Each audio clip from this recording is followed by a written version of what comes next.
On va parler aujourd'hui d'une force cachée, une sorte d'ennemi silencieux qui peut saboter tous nos efforts, même les mieux intentionnés. Et on va essayer de mettre en lumière ce qui se passe quand, justement, la volonté, ça ne suffit plus. On a tous connu ça, cette sensation tellement frustrante. On met toute son énergie, toute sa force dans un truc, et pourtant, on n'avance pas. Pas d'un centimètre. C'est un peu comme courir dans un rêve, vous savez, avec les jambes toutes lourdes, comme si on était piégé dans l'eau. Le problème, ce n'est pas le manque d'effort, non, c'est qu'il y a une autre force qui s'y oppose. Et ça, c'est vraiment la question centrale. Pourquoi l'effort ne paie-t-il pas toujours ? On peut se lever le matin avec une volonté de faire, travailler comme un dingue, et pourtant, les résultats ne sont pas là. Le compte en banque reste à sec, les objectifs semblent toujours aussi loin. On a vraiment l'impression de jouer dans le mauvais film. Alors qu'est-ce qui se passe ? Pourquoi tant d'efforts pour si peu de résultats ? Ok, pour bien comprendre ce phénomène, on va d'abord explorer cette métaphore. Courir dans l'eau. C'est une image parfaite pour décrire ce puissant conflit interne. Alors imaginez un instant. La volonté, c'est notre accélérateur. On appuie à fond, le moteur hurle, on veut y aller. Mais dans la réalité, c'est comme si les roues étaient complètement bloquées. Le frein à main est tiré à fond. Le résultat est donc inévitable. On grille une énergie folle pour zéro mouvement. Et ça mène à l'épuisement, à la stagnation et à ce sentiment de s'enfoncer au lieu d'avancer. Bon, alors, qui est le responsable de ce blocage ? C'est quoi cette force qui agit comme ça contre notre volonté ?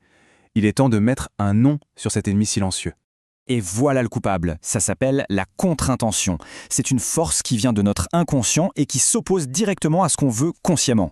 Ce n'est pas un ennemi qui vient de l'extérieur, attention, c'est un sabotage qui vient de l'intérieur. C'est une partie de nous qui dit non alors que l'autre crie oui. Le conflit est d'une simplicité presque brutale.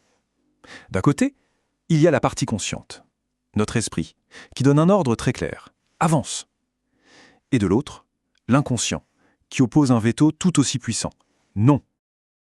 C'est un vrai tir à la corde, où les deux forces en fait finissent par s'annuler. On pourrait croire que c'est un combat équilibré, mais pas du tout. En réalité, c'est un combat qui est truqué d'avance. Et on va voir pourquoi. Le point crucial, il est là. La tête, le côté rationnel, formule un désir logique. Je veux réussir, je veux que ça change. Mais les tripes, notre système émotionnel profond, notre inconscient, lui, il répond avec une émotion qui est bien plus forte, la peur. Et dans ce duel, c'est presque toujours la peur qui gagne. Regardons quelques exemples concrets pour que ce soit plus clair. Consciemment, quelqu'un peut dire « je veux la richesse ». Mais si au fond, une croyance inconsciente, souvent héritée, associe l'argent à quelque chose de négatif, de terrifiant, le conflit est créé. C'est pareil pour la perte de poids. La volonté dit « je veux être mince », mais si l'inconscient a enregistré que la nourriture est le seul réconfort, il va saboter tous les efforts. C'est un peu comme essayer de coller les deux mêmes pôles de deux aimants.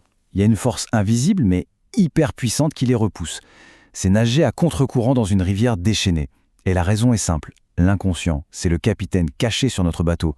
On a beau ramer comme des fous sur le pont, c'est lui qui tient la barre, c'est lui qui décide de la destination. Et il gagne toujours, parce que, par définition, c'est lui le plus costaud. Alors, comment on fait ? Si la lutte frontale est perdue d'avance, comment on sort de cette impasse ? La solution est assez contre-intuitive, mais elle tient en un mot, l'observation. Et voilà le tout premier pas. Il faut arrêter de forcer, arrêter de s'acharner, d'essayer d'enfoncer une porte qui est fermée à double tour. Forcer, ça ne fait qu'une chose, nous épuiser et renforcer le blocage. La libération, elle commence par l'arrêt du combat. Le processus est simple en théorie, mais pas si facile en pratique. D'abord, il faut observer. Regarder ce qui freine à l'intérieur, honnêtement, mais sans juger. Ensuite, il faut accepter. Accepter cette peur, cette croyance qui nous limite, cette chaîne. Et c'est seulement après avoir vu et accepté ce frein qu'on peut commencer à le desserrer. Le secret, il est là. On n'appuie pas plus fort sur l'accélérateur. On commence par enlever le frein. Et que se passe-t-il une fois qu'on a libéré ce fameux frein ? C'est là que tout change. Le but ultime, c'est d'arriver à cet état. Une intention pure. C'est le moment où la volonté consciente et les programmes inconscients sont enfin alignés. Il n'y a plus de contre-courant, plus de conflit interne, l'énergie n'est plus gaspillée dans une lutte stérile, elle est entièrement tournée vers l'objectif. Et ça, c'est le sentiment de liberté. Le moteur tourne, les roues sont libres, il n'y a plus de frein à main. Il n'y a plus que la route qui défile, et ce plaisir d'avancer presque sans effort, sans aucune lutte. Alors voilà, la question qui reste et qui mérite qu'on s'y attarde, c'est celle-ci. En regardant nos propres vies, nos propres blocages, quel est ce poids inconscient, cette chaîne invisible qui nous retient, nous ? Parce que l'identifier, c'est déjà faire le premier pas vers la liberté.